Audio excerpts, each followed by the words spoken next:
बाळा, हा व्हिडिओ सुरू करण्याआधी एक क्षण थांब. थोडा वेळ डोळे मीट आणि मन शांत कर. आज जे तू ऐकणार आहेस ते फक्त साधे शब्द नाहीत. कदाचित हा संदेश खास तुझ्यासाठीच असेल. कदाचित तुझ्या आयुष्यात बदलाची वेळ आता आली आहे. जर तू सध्या अडचणीत असशील, जर मनात खूप प्रश्न असतील, जर तुला वाटत असेल की आयुष्यातील सगळे मार्ग बंद झाले आहेत, तर हा संदेश शेवटपर्यंत नक्की ऐक. कारण कदाचित आज तुला कळेल की तुझ्यासाठी सुखाचे दरवाजे हळूहळू उघडत आहेत. मनापासून एकदा म्हण, स्वामी समर्थ. बाळा, घाबरू नकोस. ज्या वेदना तू इतके दिवस मनात दडवून ठेवल्या आहेत, त्या आता संपत चालल्या आहेत. तू एकटा नाहीस. अक्कलकोटच्या राजाची कृपा तुझ्यावर आहे. कधीकधी आयुष्यात अशी वेळ येते की सगळं अंधारलेलं वाटतं.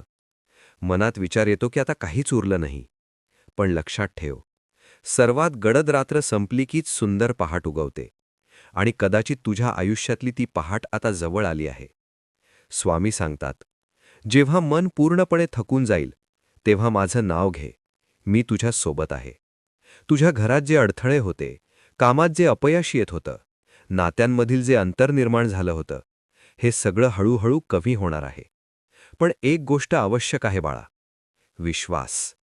शंका सोड, भीती सोड आणि श्रद्धेला मनात जागा दे. कारण सुखाचे दरवाजे अचानक उघडत नाहीत, ते श्रद्धेच्या किल्लीनेच उघडतात. आजपासून एक छोटा नियम कर. सकाळी आणि रात्री फक्त 2 मिनिटं शांत बस. डोळे मीट आणि मनात सांग, स्वामी, मला तुमच्यावर पूर्ण विश्वास आहे. हळूहळू तुला जाणवेल की मन हलकं होत आहे, घरात शांतता वाढत आहे आणि परिस्थितीही बदलायला लागली आहे. हा चमत्कार नाही, ही आहे कृपा.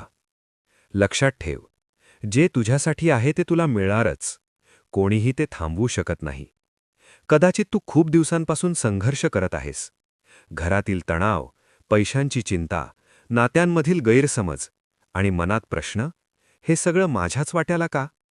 पण बाळा, प्रत्येक वेदनेमागे एक कारण असतं आणि प्रत्येक अंधारानंतर प्रकाश येतो.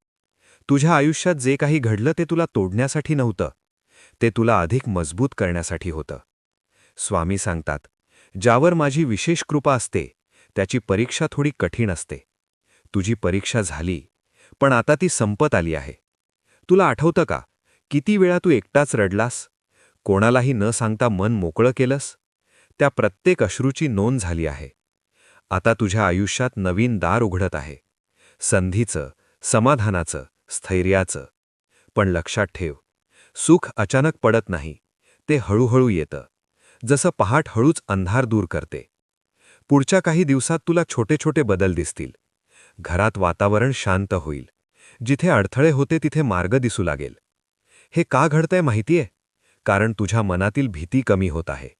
भीतीच ही सर्वात मोठी अडचण असते. आजपासून ठरव, मी नकारात्मक विचारांना माझ्या मनात जागा देणार नाही. जे माझ्या हातात नाही, ते मी स्वामींच्या चरणी सोपवणार. दररोज स्वतःला सांग, मी सुरक्षित आहे, मी संरक्षित आहे, माझ्यावर कृपा आहे.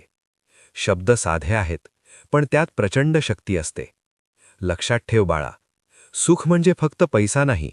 सुख म्हणजे मनाची शांतता, घरातील हसरा आवाज आणि रात्रीची निर्धास्त झोप. आणि हे सगळं आता तुझ्याकडे येत आहे.